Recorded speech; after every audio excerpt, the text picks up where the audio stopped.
wanaagsan daawadayaal halkani waa muuqbaahiyaha 5TV aniguna waa Maxamuud Xasan Idaaja qodobada warka aad caawa ku daawan doontaan waxa ugu waaweyn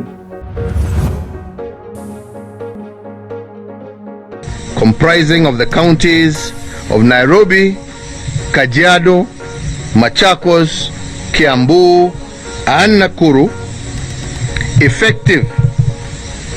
madaxweynaha dalkani Kenya Uhuru Kenyatta oo maanta hadlay ayaa ilaa iyo 5 ismaamul goboleed ku soo rogay xayiraado dheeraad ah kuwaas oo ku aadan xakamaynta cudurka corona. laakiin ma had alla saakay waxaan furaynaa oo aan ku faraxsanaa inaan joogno munaasabadan.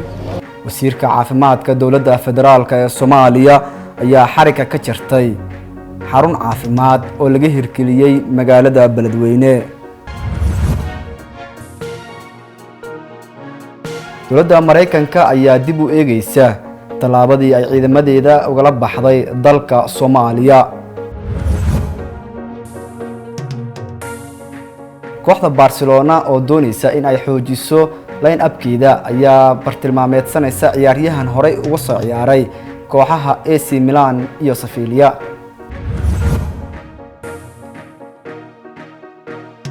kuwaasi waxay ahaayeen qodobadii warka ugu door corona u diyaar garooba daawashada warkii oo dhan.